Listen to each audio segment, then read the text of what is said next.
Sekarang jam 14 lebih dari 22 menit dan saya Zaki Yusuf masih bersama Anda dalam program Tanya BPOM. Saya ajak Anda untuk bisa follow Instagramnya Grand Central Premier. Di sekarang ini kita langsung live dari Hotel Grand Central Premier. Saya ajak Anda untuk bisa merasakan feel the grand experience ya di Grand Central Premier ini. Saya mau kasih tahu Anda kalau di sini ada Amor Restoran yang buka dari jam 6 sampai dengan jam 18 waktu Indonesia bagian Barat. Untuk Bistronomics Lounge-nya itu Anda bisa gunakan dari jam 18 sampai di pukul 00 ya, artinya di jam 12 malam. Informasi lebih lanjut di 0811 629 119 0811 629 119. Baik, kita kembali lagi ke Pak Martin. Pak Martin masih bersama saya sampai nanti di jam 3.15 ya Pak Martin ya. Siap. Baik ya. Okay. Baik, silakan Anda ingin bertanya langsung. Saya sudah buka line telepon di segmen kedua ini di 0852 6077 9177. Anda bisa bertanya langsung karena ini topiknya cukup menarik dan saya yakin sebagian dari Anda mendengarkan kita secara luas dimanapun juga ini butuh sekali untuk bertanya ke program Tanya BPOM. Tapi sudah ada yang masuk pertanyaan, kita coba tanya dulu.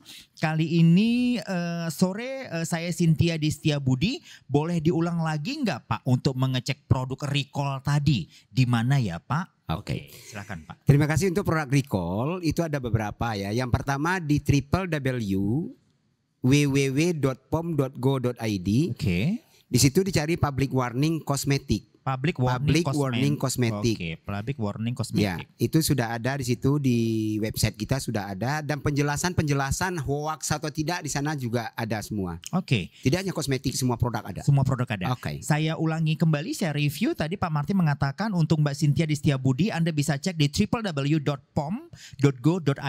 Anda langsung beralih nanti ke public warning ya.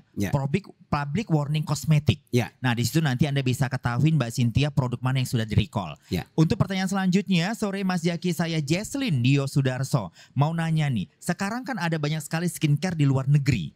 Yes. Yang dijual di TikTok, aplikasi TikTok dan e-commerce lainnya. Mereka mengaku sudah lulus BPOM, tapi kan itu produk luar negeri katanya begitu. Sebagai customer, bagaimana cara kita untuk bisa mengetahui kalau produk tersebut memang sudah benar lulus BPOM di Indonesia? Silakan Pak Martin. Baik, untuk produk luar negeri kita tidak melarang, tetapi wajib mereka lakukan notifikasi ke kita. Dia harus kasih tahu dulu ke kita, maka di sana dia harus mencantumkan juga nomor notifikasi tadi ditambah dengan 11 digit.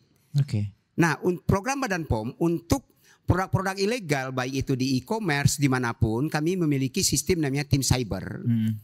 Dan kami juga sudah kerjasama dengan Menkominfo, dengan IDEAS untuk men-take down jika terjadi hal-hal seperti tadi. Oke. Jadi kalau produknya nggak safe, tidak terdaftar ataupun tidak ternotifikasi di Badan POM, itu wajib di-recall. Oleh karena itu kami memanggil kepada seluruh konsumen, baik Mbak yang barusan bertanya maupun para ibu-ibu, tolong perhatikan legal aspek dari sebuah produk. Ya. Kenapa? Kita tidak bisa menjamin apakah dia mengandung bahan berbahaya atau tidak. Produk luar negeri itu di marketplace sangat banyak sekali. Oleh karena itu kalau kita bisa jauh lebih pintar, tolong minta nomor notifikasinya tadi, nomor notifikasi kosmetiknya tadi. Oke. Demikian. Oke, berarti memang selain memang begitu banyaknya sekarang beredar, kita bisa dapat dari beberapa aplikasi juga e-commerce lainnya Pak Martin. Tapi kalau memang menjadi customer yang cerdas, Anda bisa tanya nomor notifikasinya tadi. Ya. Anda barangkali bisa suruh adminnya untuk mengetikkan nomor notifikasi. Betul. Lalu bisa dicek. Ya. Nah, itu barangkali jawaban yang paling tepat. Selanjutnya ada Bahas di Kuala Nabu. Ingin bertanya, kebetulan saya pengusaha depot air nih Pak. Mau bertanya, beberapa waktu lalu saya ada membaca tentang kandungan BPA. BPA pada bahan baku galon isi ulang yang bisa bermigrasi ke kandungan air. Apakah itu benar ya Pak? Kalau benar BPOM itu mengawasinya bagaimana? Karena kosmetik. Kita membahas hari ini kosmetik ya. Kosmetik kosmetik aja fokus ke sana dulu. Sorry, mohon maaf Pak Bahas untuk selanjutnya barangkali bisa di episode selanjutnya ya. Betul. Mungkin kita akan bahas itu. Silakan lagi Anda ingin bertanya nanti di 0852 6077 9177. Baik, Pak Martin, sepertinya sudah tidak ada lagi penanya tapi kita masih terima nanti line telepon yang ingin masuk di segmen kedua.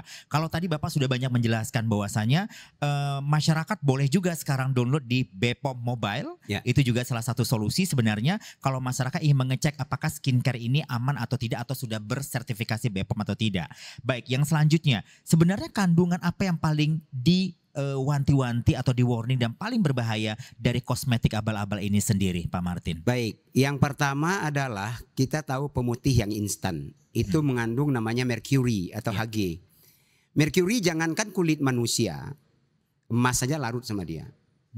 Emas larut sama merkuri. Ya, air raksa kalau bahasa ininya. Itu sangat berbahaya sekali. Memang di awal-awal itu sangat instan, putih. Tapi kalau ibu-ibu yang menggunakan itu, pasti kulitnya akan memerah di saat kena sengatan matahari, kayak udang dibakar. Iya banyak sih. Iya kan? Baru kita lihat glowing banget gitu loh. Bener. Glowing tapi nggak normal. Bener. Oleh karena terus ada lagi hidrokinon yang lebih dari 2%. Itu boleh digunakan tapi di bawah pengawasan dokter, diresepkan oleh dokter. Tapi merkuri tidak. Dan banyak komponen-komponen lain seperti pewarna. Pewarna itu kalau dia mengandung rodamin. Rodamin itu kalau kita masukkan ke dalam air dia akan berpendar, berkilauan. Dan pada lipstik atau dimanapun dia gunakan itu tidak akan pernah rata. Nah ini bisa menyebabkan kanker. Yang apakah kanker payudara, serviks dan lain-lain itu depend on dosis yang sensitivitas tubuh seseorang. Oleh karena itu tolong betul-betul teman-teman ataupun masyarakat jadilah konsumen yang pintar dalam memilih kosmetik tersebut. Baik, tapi juga nggak sedikit Pak Martin, produk sekarang karena mungkin begitu banyaknya edukasi yang sudah diserap masyarakat bahwasanya hati-hati dengan hidroquino mungkin atau juga dengan merkuri bahan-bahan tadi atau pada listrik tadi ada rodamin tadi. Nah sebenarnya kan banyak juga sekarang produk yang mengeluarkan berbahan alami, klaimnya tuh begitu tuh. Berbahan alami. Menurut BPOM sendiri yang dikatakan berbahan alami ini seperti apa sih Pak Martin? Baik, sesuai dengan penandaan yang ada peraturan notifikasi tadi, mereka wajib mencantumkan semua yang dia tulis di sana.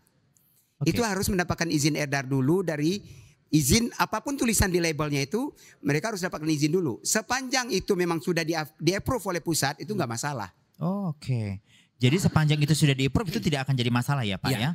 Oke baik. Dan selanjutnya masih ada pertanyaan, kalau ada penelpon silakan. Untuk penelpon nanti saya masih ajak Anda untuk bisa bergabung dan bertanya di 085260779177. Baik, kalau tadi sebenarnya apakah berbahan alami selagi semua ingredients yang didaftarkan dan itu disahkan oleh pusat dan itu berarti tidak ada masalahnya. Tidak masalah, makanya kita lihat dulu registernya sudah ada, udah di cross check ke BPOM Mobile, itu tidak masalah.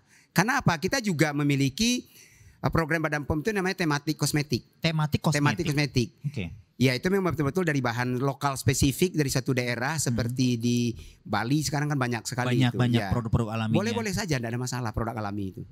Berarti tergantung kita sebagai konsumen cerdas atau tidak memilihnya. Baik, menjadi berbicara tentang konsumen cerdas ternyata mungkin masih banyak dari masyarakat kita yang barangkali belum cerdas untuk memilih kosmetik ini sendiri, Pak Martin. Betul. Kita harus paham juga kita tidak bisa sama ratakan orang mungkin ya Pak Martin ya. Ada mungkin yang pengen cepat instan karena barangkali wajahnya harus putih, tapi memang benar-benar harus jangan sampai terhenti edukasi dari BPOM ini sendiri. Tersentuh nggak sih Pak Martin sampai ke bawah masyarakat yang paling bawah yang sampai saat ini mereka sudah terpapar yang namanya skincare? Ya, terima kasih.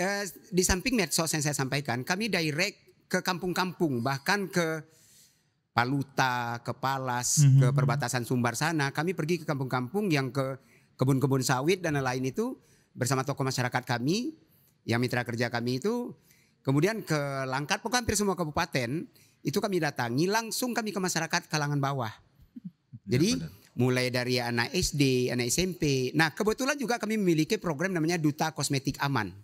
Ada Duta Kosmetik Aman dan sekarang kebetulan di salah satu kampus yang ada di Medan ini lagi berlangsung bagaimana kami membentuk agen-agen atau duta kosmetik yang akan memberikan penyuluhan ke masyarakat.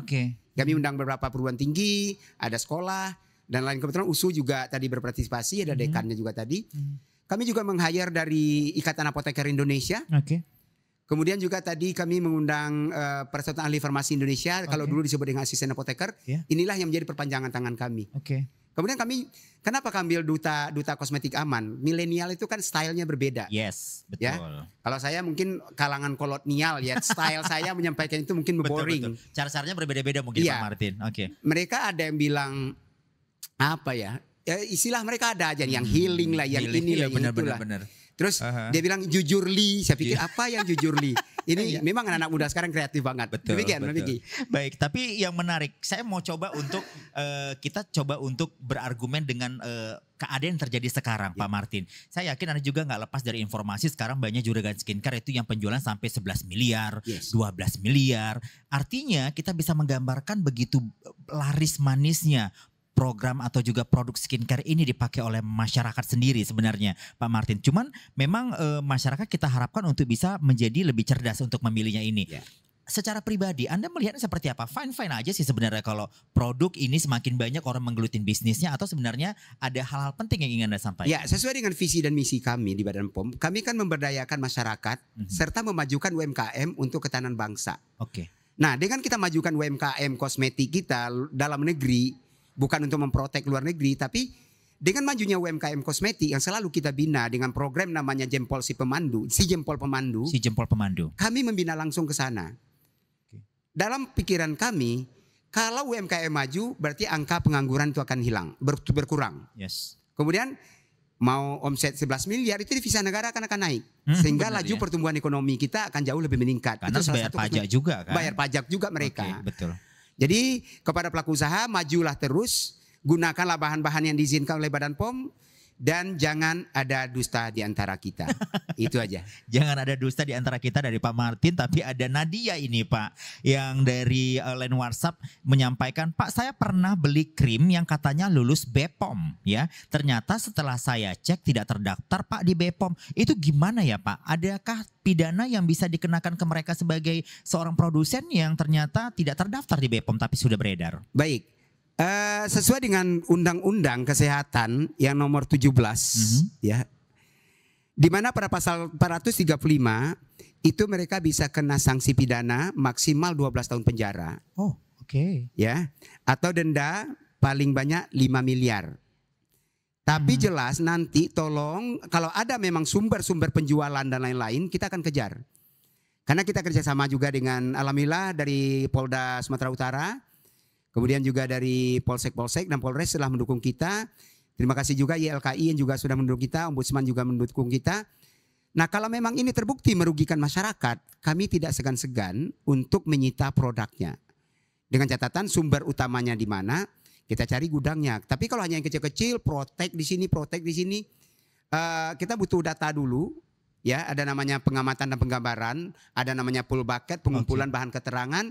Kalau sudah A1 baru kita mainkan bersama Pak Polisi sebagai koordinator kita. APH yang terkait juga tentunya ya Pak Martin ya. Pak Martin, kita break lagi di segmen kedua ini ya. Nanti balik ke segmen ketiga Pak Martin. Sebelum saya break, saya ajak Anda yang ingin menyampaikan nomor pengaduan. Kalau tadi ada Nadia yang menyampaikan ternyata produknya itu tidak ter-BPOM. Nah, ini saya kasih nomor pengaduan Anda. Anda juga bisa download nanti aplikasinya, itu ada Siduma. Siduma ini adalah sistem informasi pengaduan masyarakat. Dan untuk Anda yang ingin menyampaikan pengaduan melalui chat WA-nya bisa di 0811 60 60 533. 0811 60 60 533, dan untuk konsultasi sertifikasi itu di 0813 70 92 1144, 0813 70 92 1144, dan Tanya BPOM akan kembali sesaat lagi.